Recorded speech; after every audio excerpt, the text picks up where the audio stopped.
Hi friends, എല്ലാവർക്കും നമസ്കാരം. എല്ലാവർക്കും സുഖമെന്ന് വിശ്വസിക്കുന്നു. ഞാനിവിടെ സുഖമായിട്ടൊക്കെ ഇരിക്കണം.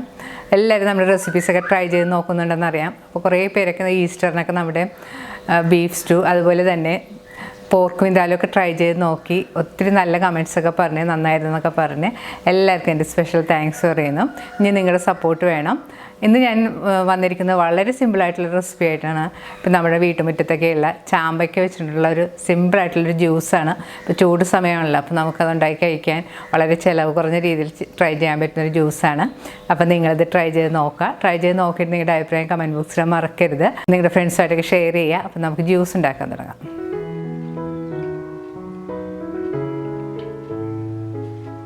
ജ്യൂസ് ഉണ്ടാക്കാൻ ആവശ്യമായ ചാമ്പയ്ക്ക ഞാനിവിടെ നന്നായിട്ട് കഴുകി വെച്ചിട്ടുണ്ട്.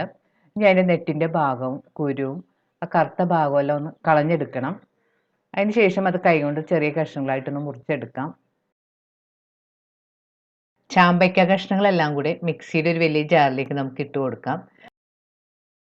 ഇനി നമുക്കിതിലേക്ക് മധുരത്തിന് ആവശ്യമായ പഞ്ചസാര ചേർത്ത് കൊടുക്കാം. ഞാനിതിലേക്ക് ഒരു 3 വലിയ സ്പൂൺ പഞ്ചസാര ചേർത്ത് കൊടുത്തിട്ടുണ്ട്. മധുരമെല്ലാം നിങ്ങളുടെ പാകത്തിനനുസരിച്ച് ചേർത്ത് കൊടുക്കാം.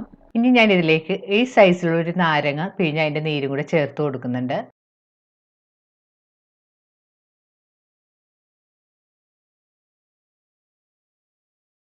ഇനി ഞാനിതിലേക്ക് ഈ സൈസിലുള്ള ഒരു ചെറിയ കഷ്ണം ഇഞ്ചിയും കൂടെ ചേർത്ത് കൊടുക്കുന്നുണ്ട്. ഇഞ്ചി ചേർക്കുമ്പോൾ നമുക്ക് ചെറുതായിട്ട് അരിഞ്ഞിട്ട് കൊടുക്കാം. അപ്പോൾ പെട്ടെന്ന് നമുക്ക് അടിച്ചെടുക്കാൻ പറ്റും. ഇഞ്ചി ചേർക്കുമ്പോഴത്തേക്കും ജ്യൂസിന് ഒരു പ്രത്യേക ടേസ്റ്റും ഹെൽത്തിയുമാണ്. ഇനി ഞാൻ ഇതിലേക്ക് കുറച്ച് വെള്ളവും കൂടി ഒഴിച്ചു കൊടുത്തിട്ടുണ്ട്. ഞാനിതിലേക്ക് ഒരു 1.5 കപ്പ് വെള്ളം ഒഴിച്ചു കൊടുത്തിട്ടുണ്ട്. ഇനി മിക്സി മൂടി ഇത് നന്നായിട്ട് അടിച്ചെടുക്കാം.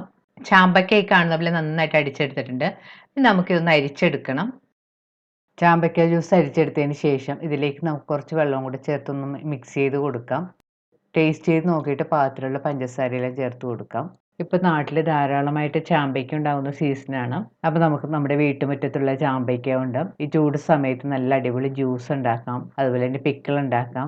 നിങ്ങളുടെ കയ്യിൽ കറുത്ത കസ്കസ് ഉണ്ടെങ്കിൽ അത് കുറച്ച് കുതിർത്തതിന് ശേഷം ജ്യൂസിലിട്ട് മിക്സ് ചെയ്ത് കഴിക്കാവുന്നതാണ്. വീണ്ടും ഇതുപോലുള്ള സിമ്പിളും ഹെൽത്തിയുമായിട്ടുള്ള റെസിപ്പി ആയിട്ട് നമുക്ക് കാണാം. താങ്ക്